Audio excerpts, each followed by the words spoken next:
Hey guys, it is Mrs. Smith coming at you from my classroom. Big surprise. Not really. Hey guys, how's it going? Happy to be here with you today. Happy to be talking to you guys today. Trying to think of some fun facts for y'all. Ooh, yes, okay. So right now I'm recording this on October 30th. It is the day before Halloween. My family is having a very small get-together tomorrow, a very small Halloween party. There might be like 8 of us tops. And every single year, me and my family go in costume. But what's awesome is that my family's very intense about the Halloween party, and everybody's costumes stay a secret until the day of the Halloween party. So I can tell you guys what my costume's going to be because this video isn't going to drop until after the party. So Mr. Smith and I this year are going as 2 halves of a s'more, and guess who gets to be the marshmallow? That would be Mrs. Smith. That'd be me. Because let me tell you, this baby's got to be good for something, right? The baby's good for a marshmallow. Cool. All right, let us get started then. Maybe I'll show you guys pictures next week if I remember. I'm bad at remembering to take pictures, so hopefully I'll remember to take some pictures.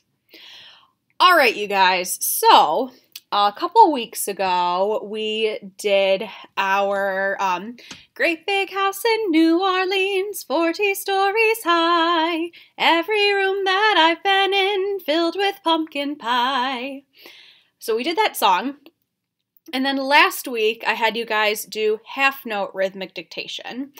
And I noticed a couple of things. I noticed that some people weren't sure what to do with this half note. So we're going to talk a little bit about that first, and then we're going to do something else. So here's what we got.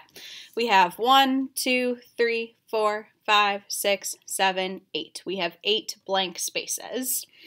Now, each of these blank spaces is good for 1 beat. So quarter note is worth 1 beat. Quarter rest is worth 1 beat, and 2 eighth notes are worth 1 beat. However, some people put down a half note as 1 beat, and then like they stuck maybe a quarter note next to it. Here's the thing, this doesn't work because this half note has 2 beats, not 1. So the way that I asked you to do that is if you heard a half note, you can put these two lines together, and all of a sudden you go from 1, 2 separate beats to 1, 2 connected beats. And that is what your half note looks like. Now, I'm going to help you do a little bit of decoding of the Great Big House in New Orleans song. So I'm going to decode the first half with you now, and then as part of your assignment next week, you're going to decode the second half. So, first half is, great big house in New Orleans, 40 stories high. So let us figure that out. I'm going to point to each of the blanks. Great big house in New Orleans, 40 stories high. Okay, let's get started, shall we? Great big is how many sounds? It is 2 sounds. And your eighth notes are the only ones that have 2 sounds, so we're going to drag and drop. Great big house in. How many sounds happens there? 2. So it's more eighth notes. Great big house in New Orleans. So New Or has how many? 2. Drag it over. And then great big house in New Orleans. Here it is. So there's the first part of it. So I'm going to clap it and say it. Great big house in New Orleans. I'm going to clap it and sing it. Great big house in New Orleans. I'm going to, excuse me. I was going to do one other thing. Nope, I forgot. I was going to do it with solfege. T, T, T, T, T, T, ta. That wasn't solfege, that was rhythms. So yeah, T, T, T, T, T, T, ta, or T, T, T, T, T, T, ta. Okay, see how I did that? Nice. Excuse me, holy moly. Next line is 40 stories high, 40 stories high. Okay, so 40 has how many sounds? 2. Stories has how many sounds? 2. High. This is where it gets a little bit tricky. So some people, when I did the rhythm dictation, thought, whoopsie daisies, sorry about that, thought that it was this. So that would sound like, great big house in New Orleans, 40 stories high. But that's not what I sang, is it? What I sang is 40 stories high. Yeah, there's sound over the course of these 2 beats. So that must mean it is a half note.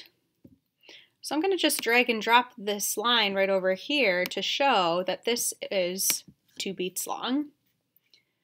So it looks a little bit different.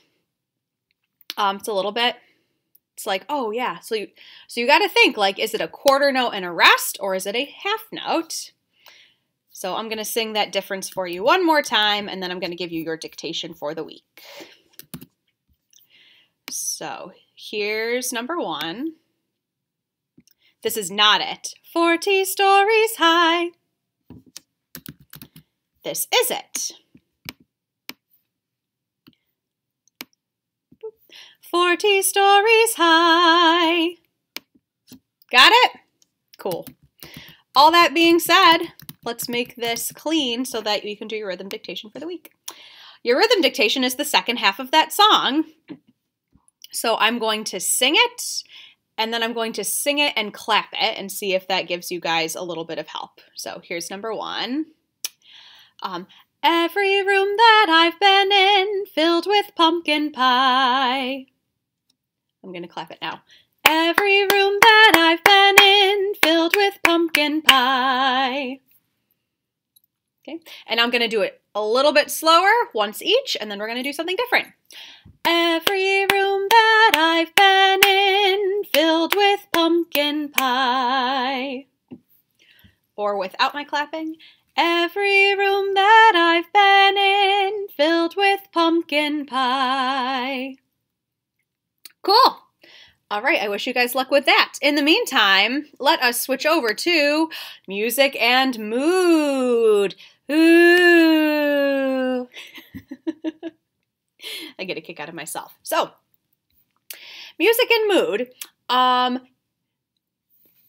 Lot of words. Don't have to read all the words. I will read some of the words for you. So, what is mood? So the way you feel when you listen to a piece of music is called the mood of the music. So if you listen to a piece of music and you feel happy, the mood of the music is happy. If you listen to a piece of music and you feel sad, the mood of the music is sad. If you listen to a piece of music and it makes you feel angry, then the mood of the music is angry. So, when composers write music, many times they will write it with the intention of getting the listener to feel a certain way. So sometimes the composer will want you to feel happy and they'll write happy sounding music. But then later in the song, they're going to want to make a change, so then maybe they'll write it so it sounds sad. So it makes you, the listener, feel sad. Number 3, so mood is not one of the elements of music, but it combines a lot of the elements to make the listener feel a certain way. So the elements of music were things like rhythm and melody and harmony, the things that we talked about, I think, like on the first day of music. So it was somewhere in here. Yep, so yeah, rhythm, dynamics, melody, harmony, tone, color, texture, and form. The composer combines all of these in order to create a mood. Also, as we say, that's a mood. What else is cool is that even if the composer didn't have an emotion in mind when they wrote that piece of music, you can still have an opinion as to what mood the piece has. So if a composer wrote a song and one person thinks it sounds joyful and one person thinks it sounds like I don't know, scared, they can both be right. So mood is very cool because there's not usually a right or a wrong answer. So music and mood. So you guys know, maybe you don't, I don't know. Maybe you do. So mood isn't just found in music. Mood is also found in books and like in art. So here's an example of mood from one of my favorite books, A Wrinkle in Time. And this is the opening of the book. It was a dark and stormy night. In her attic bedroom, Margaret Murray, wrapped in an old patchwork quilt, sat on the foot of her bed and watched the trees tossing in the frenzied lashing of the wind. So how do you feel when you are reading this? Or another way to ask it, what do you think that the author is trying to make you feel? Yeah. So she wants you to know that things are kind of spooky, right? Like it's a dark and a stormy night. She's probably cold. She's either cold or scared if she's wrapped in a quilt, right? Because that's the only times that I wrap myself in a quilt like that is when I'm cold or when I'm scared or when I want to be turned into a burrito, but that's something different. She watched the trees tossing in the frenzied lashing of the wind. So she could have just said that the wind was blowing, but no, it's a frenzied lashing. It's uncontrolled. It's wild. So she wants to set the scene and make it feel a little bit spooky. Here is an example of mood from art, and this piece of art is super duper famous.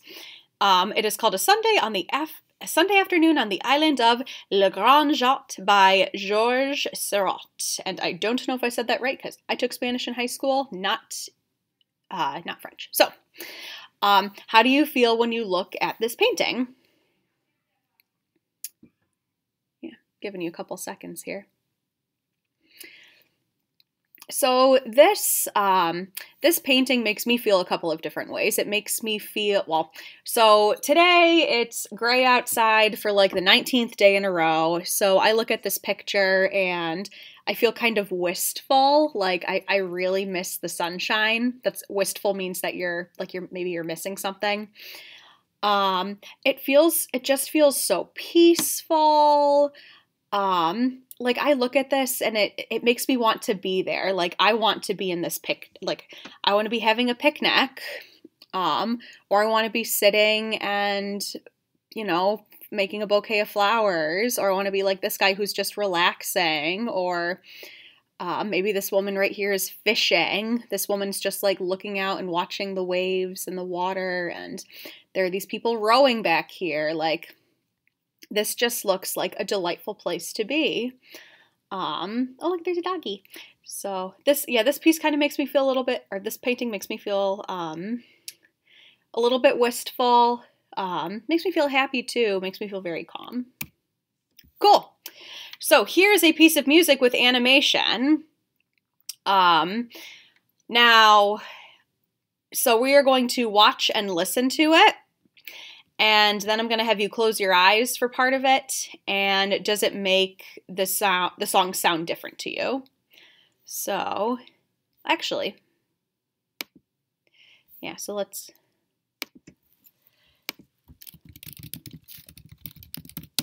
Okay. So here's the piece of music. We're just going to listen to it for a second. It's the William Tell Overture finale. We're going to listen to just a piece of it, and you're going to kind of determine how you feel listening to it.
So that's just part of it. So how does this song, how does listening to this make you feel? I'm gonna just close. We don't want that anymore.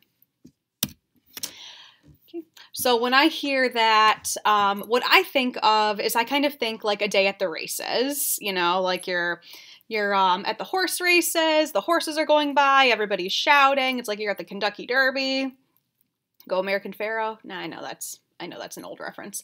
It makes me feel energized. It makes me feel like I want to get up and move. I think peppy, maybe not peppy exactly, but you guys kind of get where I'm going. So out of curiosity, or not out of curiosity, so we're going to watch a tiny bit of this on YouTube as well.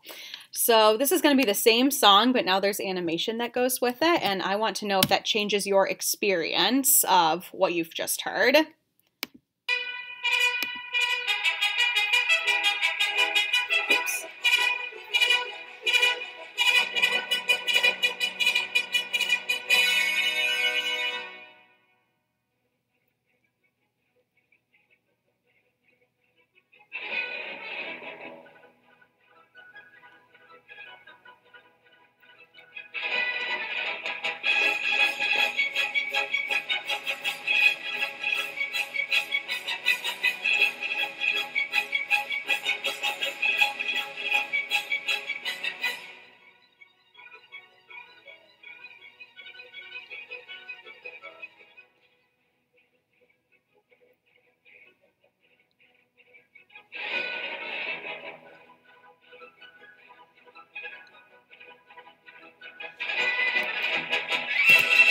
Oops. I'll go for a second.